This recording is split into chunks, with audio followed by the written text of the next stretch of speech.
Let's go to Marie in Winston-Salem Witch Trials, North Carolina. What's up, Marie? Hi, Dr. Delony. How are you? Good. How are you? Good. I have an interesting one for you. I love it. Bring it on. Let's do it. Okay, so my mother has something called schizoaffective disorder. Oh, when did she get diagnosed? Diagnosed about 5 years ago, but she has been bipolar her whole life. Yeah. How long did she navigate that before you finally got a stable? That usually people who are diagnosed with that, there's just a wake of trauma in all the family systems before people finally land on what actually is going on. So she is the fourth generation of my family with that diagnosis. Oh, wow. And when I was about my entire childhood, she was a rock star. I mean, she was an international businesswoman, 6-figure income, just blowing it out of the water, right? When I was 16, something happened. Nobody can conclusively say what. And the wake of trauma is about 13 years. Okay. She started thinking people were following her. She started thinking people were planting bugs on her. And from someone who was achieving that high, everybody believed her for a while. And then, so you understand, she got on disability. We almost lost our home. You know, you understand the financial plummet. Yeah. And now they're on a steady disability. Her and my father are on a steady disability, but she has just tanked slowly over time. Oh, I'm so sorry. So let me pause right here for everybody listening. Schizoaffective disorders is think it's like a 2-layer sandwich of maybe it's a burrito, and the filling is psychosis. So hallucinations, people are chasing me, people are following me, a dysregulated reality wrapped up in either super high mania, something very similar to bipolar, or long, brutal depressive episodes. What is your mom's? Is she's got the psychosis? Does she just bury herself, or does she get real manic? She does actually really neat cycles. That's the one blessing we were given. She sticks to her cycles.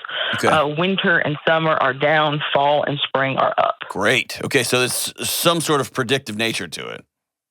A little bit of the mania. The delusions come in, the bugs and the FBI are pretty solid. Okay, all right. The other ones tend to come and go. You got your gold standard there. And let's be honest. Yeah, exactly. Can we really trust the bugs of the FBI? Come on, Marie. Wow. And there's no lab test for this, and so this usually goes undiagnosed for years and years and years. And like you mentioned, you said it perfectly. It's a slow descent into madness that is propped up by the people around you, right? Yeah. And then you start thinking you're crazy, and your dad thinks, what am I losing it? And all of a sudden, everybody finds himself in the mud a little bit, right? Yes, everybody a little bit at a time. And right now, she's basically agoraphobic. She won't leave the house because if she does leave the house, they'll come in and put stuff down. Right, that's right. So that's an overview. What type of care has she gone after? She has gone after, she's a religious medication. There's no issue. She doesn't palm them. She's pills down the throat. It's great for her. Great. She's once a month therapy. We're starting with her. Okay.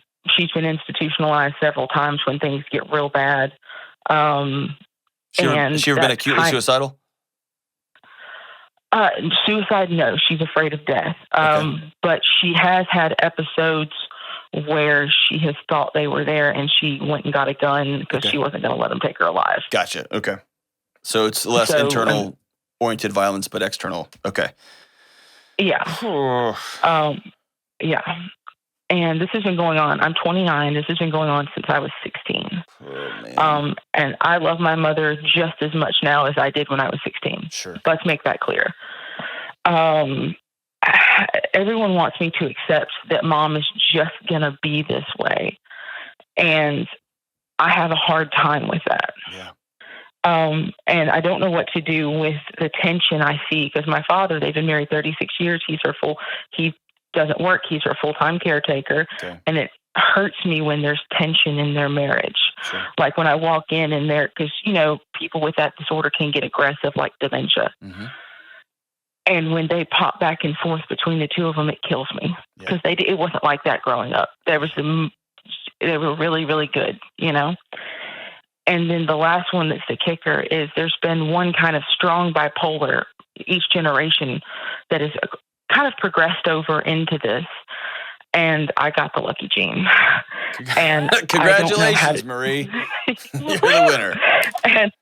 And I don't know how to cope with the possibility that I'm watching my future. Gotcha. Whew. I just tell you, thank you so much for being brave and vulnerable and telling your story. Okay. Because I want to generalize this now to people who are listening. It's easy to listen to your story, Marie, and say, oh my gosh, can you imagine? But almost all of us have someone in our family with Alzheimer's or dementia or obesity or a temper problem. And we all wonder, when does this happen to me? Right? When do I hit somebody? When do I go off the rails? When do I start drinking too many and then 3 too, right? So all of us have what you're describing.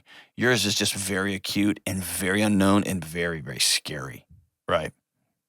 Because yours feels out of control. I cannot drink. It's hard when you're looking at what's happening to your mom. And so let's work from, let's work from childhood back or childhood forward, okay? Okay. I want you to give your body a lot of grace because your body has a memory of a brilliant, savant, connected, fun mom. It remembers that, and it is constantly looking for that again. Yeah. And it's a never-ending search. And so everything that's not that, cognitively you can know it, but it doesn't feel right. You get what I'm saying? It feels disoriented. Your body's never connected. When you're with your mom, you're never safe. You're always waiting. You're always this, and you can't lean into it. Your body's circling back for when's normal. My guess is, I'd be willing to bet you, and I don't have a lot of money, so it would be a really lame bet, that your childhood wasn't as rosy as you remember it. Is that fair? My parents, she traveled a lot, so for her work, and they did and I know this sounds corny, I'm going to think about that after we get off the call. Hey, you're talking to me. There is no corny. We're good. Same team. There is no corny. I lived in the middle of about 1,000 acres that was divided up amongst all of our extended family. Okay. And so when Mom went, Dad stayed home, and we saw her every morning and every night. When I listened to other calls, they said, oh, well, my mom went off and did this. Or it wasn't there. I remember when it started because it was so different from the behavior that had been there previously. Okay. Yeah. Well, she was absent a lot because she was gone working. But you had family connectivity that you were rooted to, right? Yes. And you also have woven through the genetic fabric and behavioral fabric, experiential fabric of your family, mental illness that's generations old, right? Yes. And so my guess is your dad is some kind of saint. Is that fair? Yes. He sounds like an incredible man. What you just described to me externally, I'm going to be super unfair. Is that okay? We're friends. Okay. Just picture you and me. We're at a bar. We're hanging out. I'm going to be unfair, but no, I'm doing it with a smile on my face. Okay. Okay. What you just described to me, 1,000-acre place with generations. It sounds like a compound. It sounds like a family compound that we have hidden ourselves into the woods, which sounds very much like the bugs in the FBI. We're going to hide out here and create a family. Am I on to something? Yeah. Okay. Yeah. Even my friends always joked when they came over that we were a closed society. There you go. Right. It's like an M. Night Shyamalan movie, right? So you've got this thing. So here's what I want to tell you. The instability you see in your mom, my guess has threads all throughout your childhood. And that doesn't negate the fact that you love this woman and it breaks your heart to see her like this. And it is stone terrifying to think this is where I end up. One of the gaps we have when we're grieving, what used to be and what is that we lionize what used to be so great, or it was so awful, and this is so great, or this is so bad. And sometimes when you're working with, it helps to flatten it out and to really dig into the truth of some of the narratives.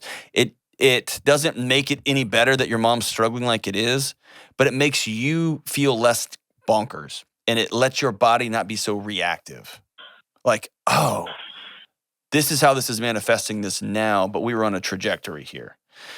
And so there's something about just accepting mom. I don't like that language. That's your mom. What I do like is grieving, saying, I had this picture when I was 13. I see my friends and their moms. I wanted my mom to be somebody that was going to be all excited about my wedding, and that we could go to the store and that we could drink a little bit too much with, and she could tell me dirty jokes, and I'd be like, Mom, don't say that. I had that picture of my mom, and it's not going to happen. And let your body feel that. That's grief. That's ownership of it. And it sucks. It hurts so bad.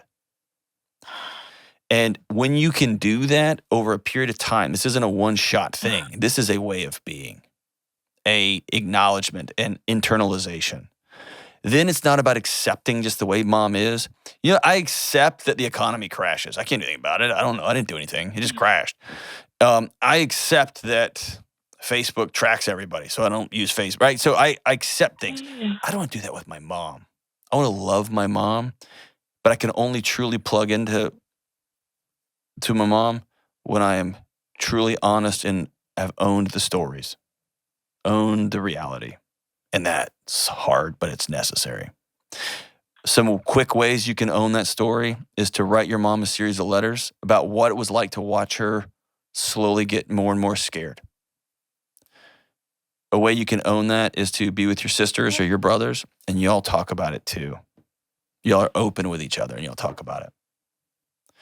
Okay. The way you can own it is to be highly intentional about what your life in the future is going to look like, and start reverse engineering. How do we get there? Because right now, this is a story that's holding you down.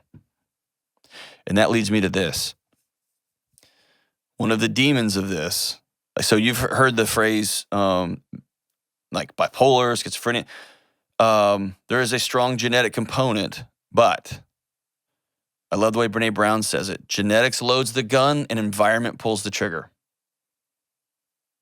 Learned experience sets some of these things off. Okay, so the wiring might be there for when X, Y, and Z happens. So you go back and you look at mom and say, we don't know what it is. It could have been a complex number of things. It could have been a long, slow slide. It could have been that genetically speaking, she had kindling set up, gasoline on there. She just needed a spark, and there it went, right?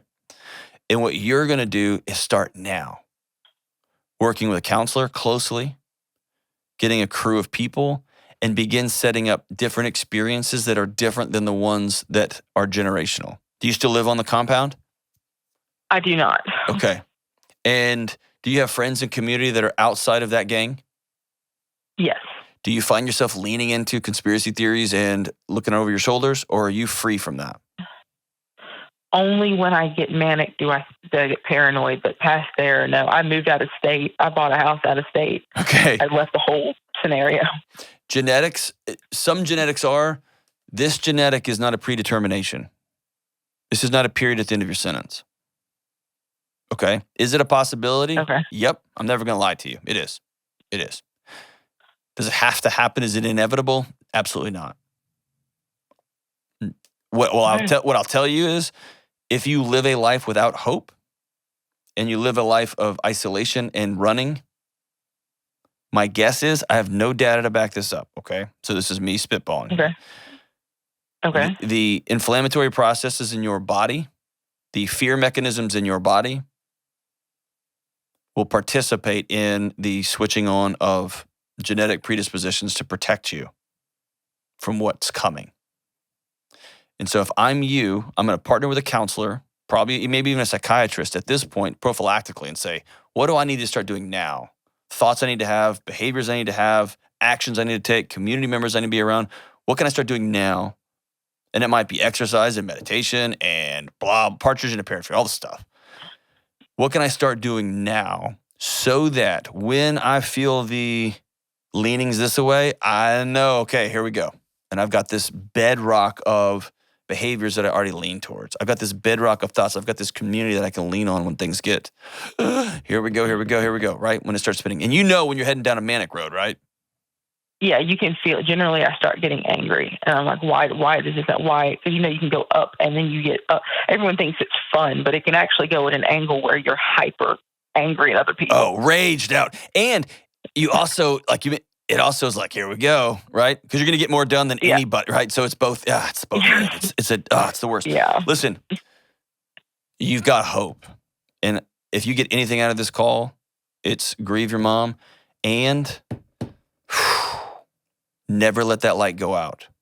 Keep walking towards that light of hope. Okay? Okay. Your story's not over. All right.